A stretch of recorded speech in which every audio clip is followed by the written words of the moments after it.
사람들은 크고 작은 문제들을 만나 해결하고 또 배우고 또 서로 그렇게 격려하고 살아갑니다. 전혀 다른 환경에 살던 사람들이 만나서 서로 마음을 맞추고 사랑하고 가정을 이루는 것 복된 일입니다. 그런데 살면서 여러 차례 너무 다르다 하는 것을 경험하게 되고 갈등을 겪습니다. 그 갈등을 잘 해결하지 못해서 서로 미워하다가 깨지는 가정이 있는가 하면 지혜롭게 잘 처리하여서 오히려 더 사랑하게 되고 든든히 세워지는 그러한 경험들을 하기도 합니다.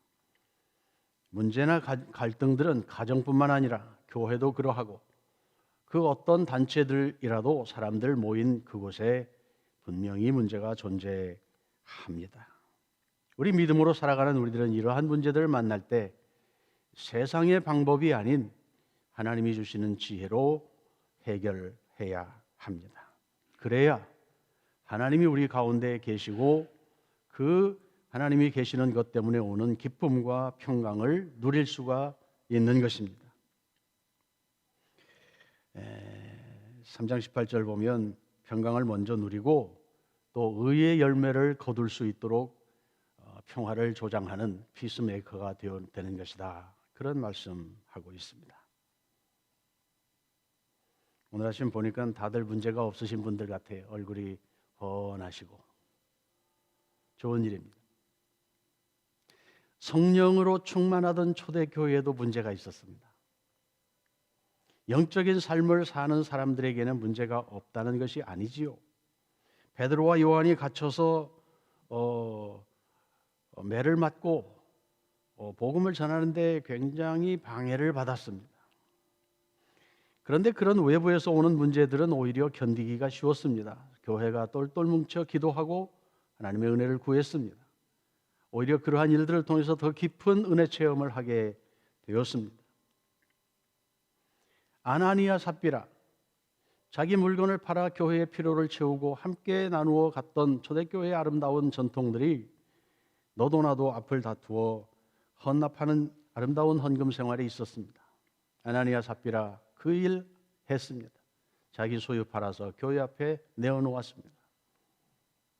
그런데 자기 욕심이 들어가 일부를 감추어 두었습니다.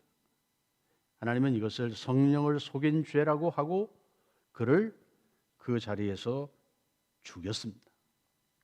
교회는 깜짝 놀랐습니다. 교회 안에 거짓이 들어오는 것을 하나님이 이렇게 싫어하시는구나.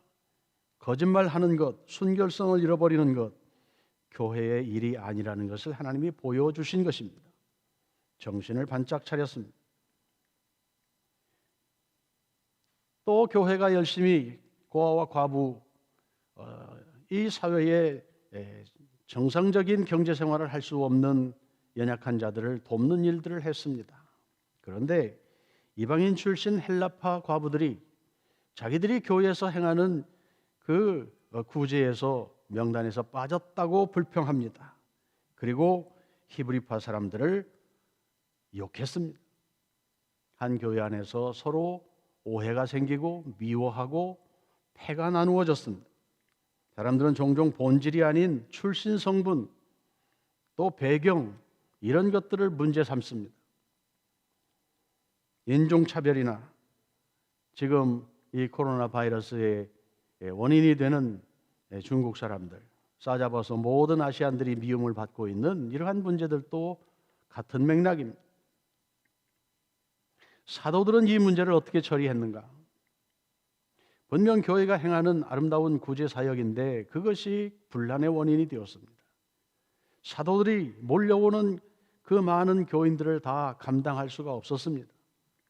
그래서 성령으로 충만하고 덕망이 있고 사람들로부터 칭찬받는 사람들 세워서 집사로 임명하여 구제하는 일들을 전담하도록 일을 나누었습니다. 그리고 사도들은 말씀과 기도에 전념했습니다. 사실 집사라는 말은 식탁 옆에서 섬기는 웨이터나 또 먼지 나는 마당을 쓰는 종이나 이러한 의미를 갖고 있는 단어입니다. 오늘 우리 교회에 직분이 여럿 있는데 장로가 되고 권사가 되고 교회의 이런 중책을 맡는 것들이 사회의 어떤 레벨을 정해주는 것으로 생각해서 머리를 튀미고 장로가 되려고 하는 사람들이 간혹 있습니다. 그러나 교회의 모든 직분들은 낮은 자리에서 더 많이 봉사하라고 섬기라고 주는 자리입니다. 믿음으로 사는 우리들은 때마다 오는 문제들을 바로 볼 수 있어야 합니다. 바로 판단해야 합니다. 하나님 주시는 분별력으로 볼 수 있어야 합니다. 그래서 위로부터 오는 지혜 이렇게 표현했습니다.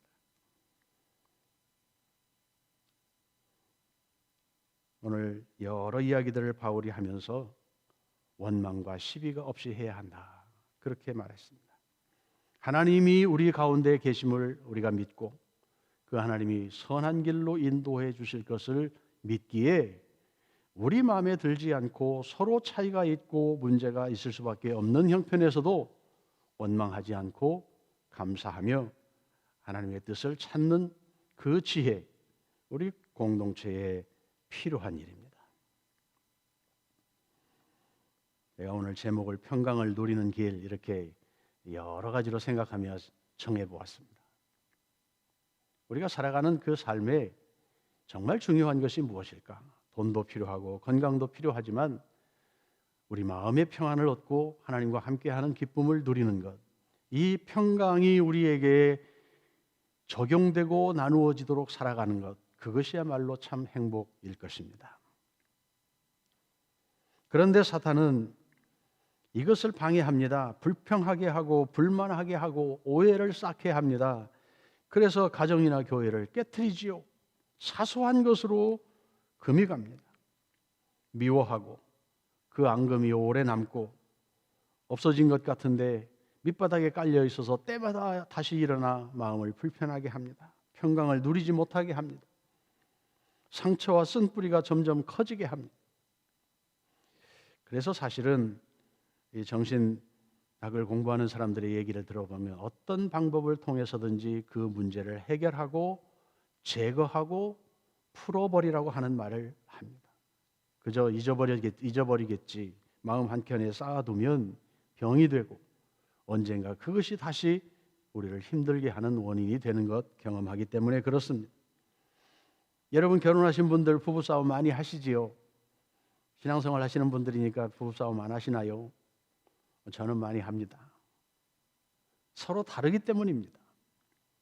그것을 서로 이야기하고 충분히 이해할 수 있는 방법으로 배우지 않으면 그저 외면해버리거나 딴방 쓰거나 말을 안 하거나 그러고 지나갑니다. 그러다가 늙어서 황혼이혼도 생기고 왼수 같은 사람이라는 표현도 하고 젊어서 잘했으면 내가 이러겠냐 이런 표현도 하는 어른들을 종종 봅니다. 문제와 함께 사는 우리들입니다. 그러나 그것을 긍정적으로 잘 풀어내는 것이 하나님이 원하시는 지혜입니다. 성경은 그래서 기도하는 목적이 아니면 부부가 서로 다른 방 쓰지 말아라, 한 마음 되기를 힘써라, 서로 다른 존재이니 서로를 배우기를 힘써라, 그렇게 말하는 것입니다. 상처받기 싫어서 적당한 거리 두고 사시는 분도 있습니다. 너는 너, 나는 나. 하나님이 원하는 공동체가 아니지요. 사탄이 유혹하지 못하도록 방어해야 할 필요가 있습니다. 이것은 부부들뿐만 아니고 우리 교회 생활이나 또 사회 직장 생활이나 이 나라의 소속원이 되어서 우리의 책임을 감당하는 것이나 무엇이든 마찬가지입니다. 비방하고 패를 짓고 나뉘어지는 것은 하나님의 뜻이 아닙니다. 서로 다를 수밖에 없는 사람들이지만 충분히 서로를 존중하며 이야기하고 인정하고 그렇게 공통분모를 찾아서 함께 더불어 살아가는 것이 하나님의 뜻입니다. 하나님께서는 우리를 그리스도 예수 안에서 새로운 존재로 인정해 주셨습니다. 죄를 더 이상 묻지 않고 따지지 않고 왜 나와 다르냐고 핀잔하지 않고 그저 품어주셨습니다. 그리스도께서는 인간이 되셔서 하나님의 뜻을 수용하여 십자가에서 죽기까지 순종하셨습니다. 낮아지셨습니다. 자기 고집하지 않았습니다. 하나님 자리 내어놓았습니다. 그래서 죄인들이 하나님과 하나가 될 수 있는 길을 만들어 주셨습니다. 이것이 하나님 방법의 평강을 유지하는 비결입니다. 독특한 나의 성격, 많이 알고 있는 나의 지성, 경험이 많은 나의 과거, 이런 것들로 다른 사람을 비교하고 판단하기보다 나는 그렇게 여기까지 왔으니 되었고 아직 그곳에 도달하지 못한 또 다른 사람들을 이해하고 붙들어주고 안내하고 그렇게 하는 자세가 필요합니다. 이것도 못하느냐, 나는 이렇게 했는데 왜 이렇게밖에 못하느냐고 핀잔하면 내 잣대로 상대를 재는 것이 됩니다. 거기에는 평강이 있을 수가 없습니다. 그러므로 우리는 우리의 욕심이나 세상 지혜를 의지하지 말고 주님의 마음을 배우는 것이 필요합니다. 겸손하고 온유한 주님의 마음, 자기보다 죄인들을 먼저 생각하셔서 몸을 내주셨던 주님의 마음, 그것이 하나님의 우리에게 주시는 지혜입니다. 쉽지 않지요? 여러분, 안디옥 교회가 바울과 바나바를 선교사로 파송합니다. 안디옥 교회는 이방 지역에 세워진 교회였습니다. 예루살렘 교회가 하지 못하던 일을 했습니다. 이방 선교를 하게 된 것입니다. 바나바와 바울이 선교 여행 갔다 와서 2차 여행을 준비할 때 마가를 데리고 가야 하는가 하는 것 때문에 서로 의견 차이가 났습니다. 왜냐하면 1차 여행을 다닐 때 마가가 중도의 밤빌리아에서 어떤 이유에서인지 모르겠는데 선교지에서 도망쳐 버렸습니다. 상처를 받았는지 한계를 느꼈는지 재미가 없었는지 성경은 말하고 있지 않지만 마가가 대열에서 이탈했습니다. 그래서 2차 여행을 준비할 때 바울의 입장에서는 이런 무책임한 사람 함께 갈 수 없다, 그렇게 생각했습니다. 그런데 바나바는 조카였거든요. 마가가 데리고 가자고 이야기했습니다. 결국 의견 조율이 되지 않고 두 사람은 따로따로 일하기로 작정합니다. 비판하자면 하나가 되지 못하고 둘이 되었다고 비판할 수 있습니다. 그러나 서로의 의견을 존중하고 최선의 방법을 택했다고 하는 지혜로운 방법이라고 우리가 배울 수 있습니다. 바나바는 마가를 데리고 고향인 구브로로 갔고 바울은 마가 대신 실라를 택하여 2차 여행을 하게 되었습니다. 바나바는 사람을 우선하는 사람이었습니다. 바울은 이 일을 우선하는 사람입니다. 다르지요? 이 일을 우선하는 사람은 어떻게든지 이 일의 목적을 위해서 사람들에게 상처를 줄 수 있습니다. 몰아붙일 수 있습니다. 그러나 사람을 우선하여 생각하는 사람들은 일이 조금 진행 늦어져도 사람들과 함께 마음을 묶어서 가려고 하는 타입입니다. 서로 다릅니다.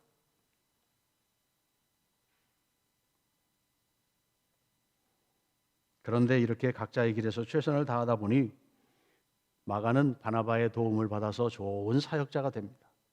나중에 마가복음도 기록하는 훌륭한 일을 하게 됩니다. 바울도 오랜 시간이 지난 후에 마가를 진정한 동역자로 인정하게 됩니다.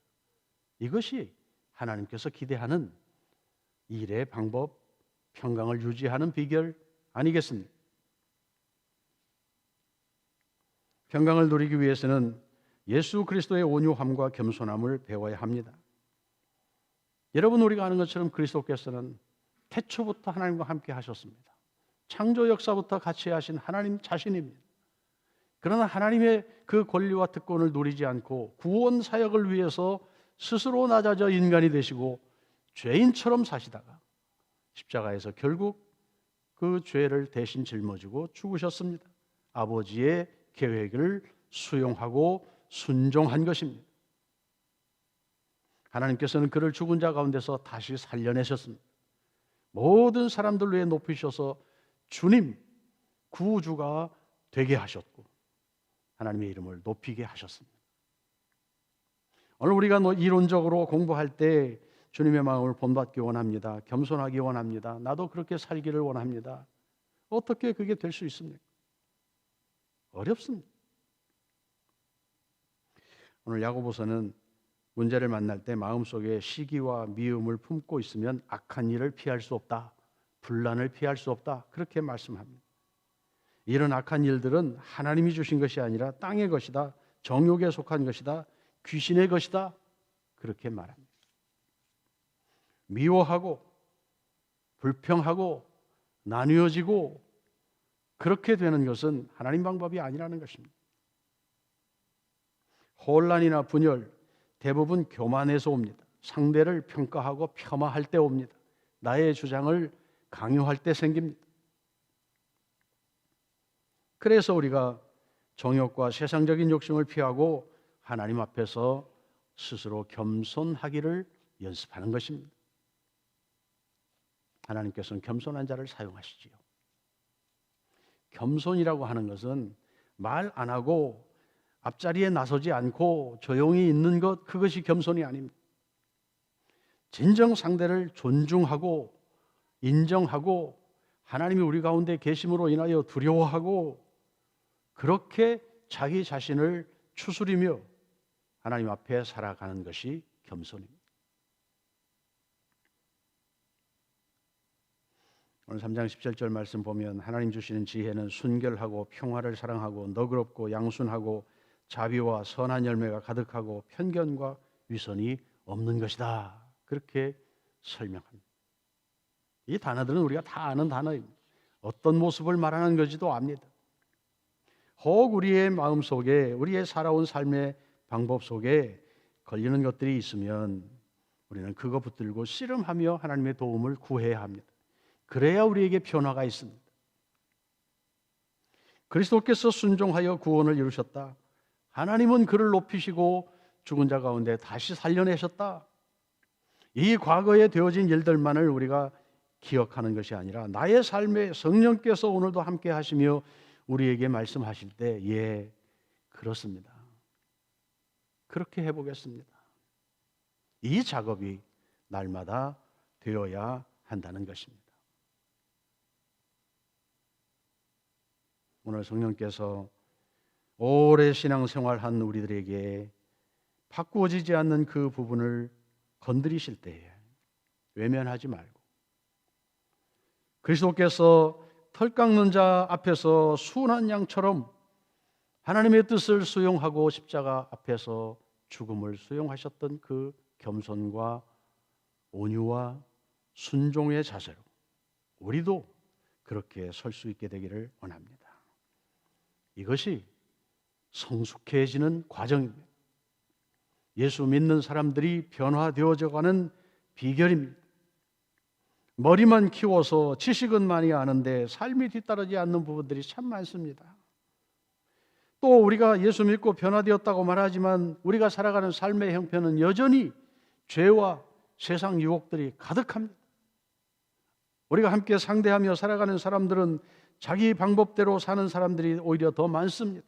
속이고 욕심내고 남의 것 빼앗고 거짓말하고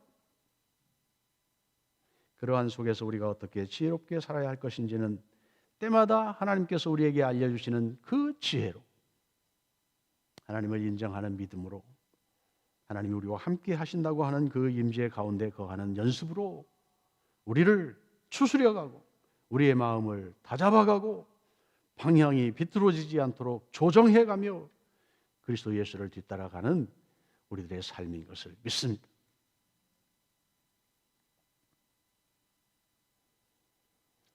그래서 그리스도의 마음을 품고 담고 연습하고 그렇게 살아가는 것 말고는 우리 스스로에게는 거룩한 모습을 찾아내기도 어렵고 유지하기도 어렵고 예수 믿는다고 하지만 예수 냄새가 전혀 나지 않는 그래서 오히려 예수 믿기로 작정하는 사람들의 마음을 아프게 할 수 있는 가능성들이 있어요. 야고보 4장 8절 마귀를 대적해라 그리하면 너희를 피하리라. 하나님을 가까이 해라 그리하면 너희를 가까이 하시리라. 오늘 우리가 신앙생활 해가며 교회 활동을 해가며 배울 수 있는 큰 것 한 가지가 있다고 하면 바로 이것입니다. 주님을 닮아가는 것, 주님 뒤따라가는 것, 주님이 내 안에 가득하게 살아가는 것, 나를 내려놓고 주님을 우선하는 것. 이 연습이 우리의 삶에 지속적으로 승리롭게 진행될 수 있기를 주님의 이름으로 축복합니다. 모든 것보다 거짓되고 심히 사악한 것이 우리들의 마음입니다. 오늘 믿음으로 충천했다가도 조그만 것 때문에 흐트러지고 조그만 유익 때문에 믿음을 던져버리고 다시 제자리로 돌아가 옛날 모습으로 끙끙거리는 것들을 수없이 경험합니다. 때로는 하나님 앞에 죄송스럽고 이래 되겠는가 싶은 생각이 들 때도 있어요. 우리 정집사님 기도하실 때마다 알고 지은지 모르고 지은지 용서해 주십시오. 겸손한 기도 있지요. 모르고 지은 죄까지 용서해 달라고 그러니 얼마나 겸손한 자세. 성령께서 우리의 잘못을 지적하실 때 할 수 있으면 우리는 그 하나하나를 붙들고 씨름해야 합니다. 나는 책임 없어요. 십자가 아래서 그냥 도망치면 돼요. 그렇게 살지 말고 이 죄의 문제, 연약함의 문제, 그 연약한 부분 건드리기만 하면 넘어지는 그 부분을 붙들고 하나님 앞에서 씨름하고 해결 보아야 합니다. 그래야 한 단계 우리의 영적 삶이 성숙해지는 거예요. 그것이 영적으로 잘한다고 표현하는 거예요. 똑같은 죄 반복해서 짓고도 마음이 둔해져서 그럴 수밖에 없는데요. 뭐 하나님도 아실 거예요. 이렇게 보호막을 쳐버리면 더 이상 발전이 없습니다. 오늘 저와 여러분이 신앙생활하는 과정에 말씀을 대할 때마다 그 말씀이 우리의 지적인 욕구를 충족시키는 데 그치지 않고 우리의 심령 골수에 좌우날선 검이 되어 우리를 심령을 해부하고 새롭게 하고 그 수술 부위를 도려내는 것처럼 때로는 아픈 과정을 겪으면서라도 주님을 닮아가려고 하는 그 열정이 식지 않게 되기를 원합니다.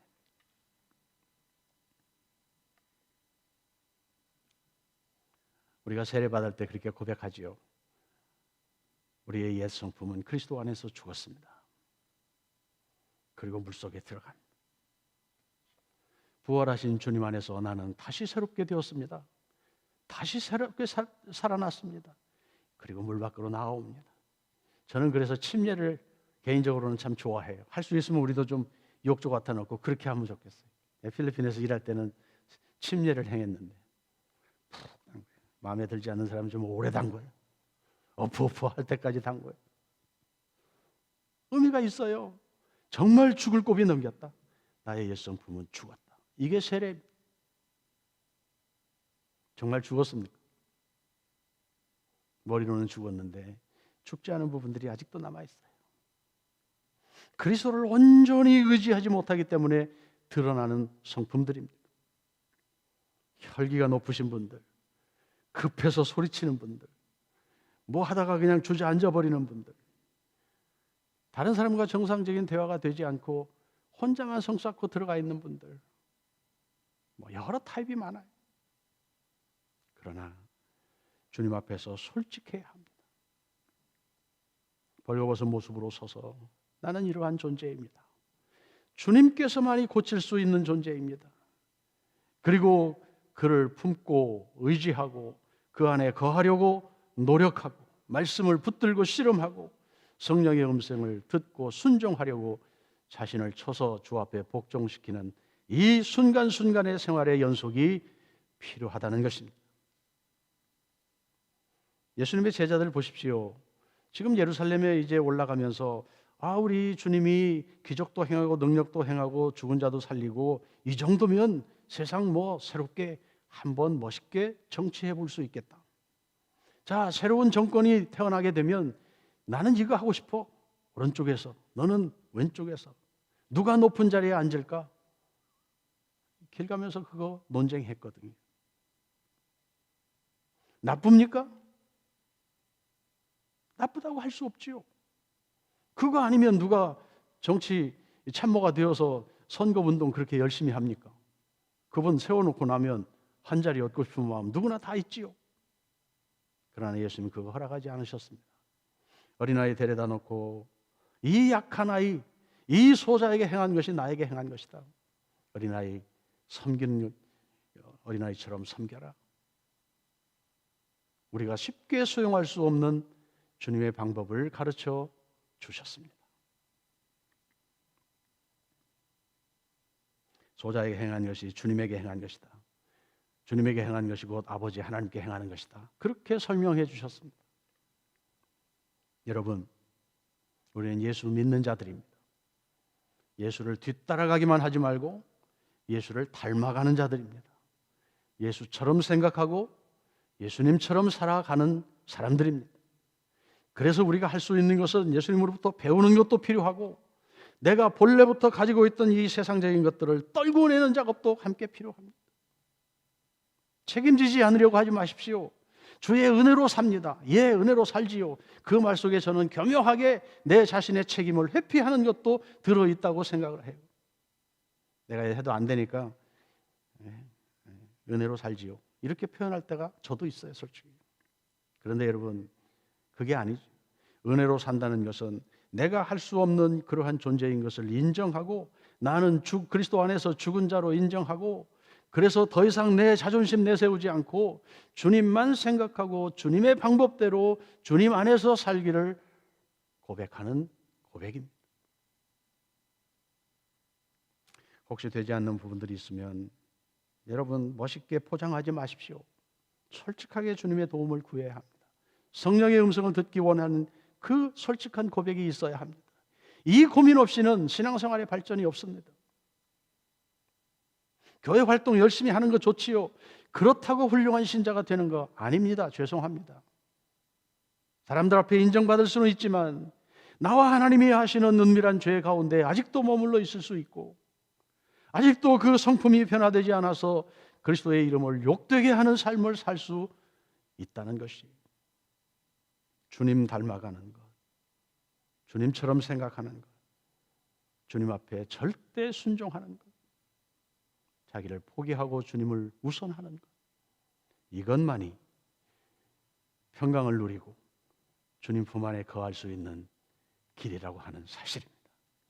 오늘 겸손하고 온유한 주님의 마음을 그렇게 담기 원하여 솔직하게 주님 앞에 자신을 내어놓고 그 은혜를 구하며 그렇게 살아 진정한 평강, 참 평화, 기쁨 주님 안에서 누리는 저와 여러분이 될 수 있기를 원합니다.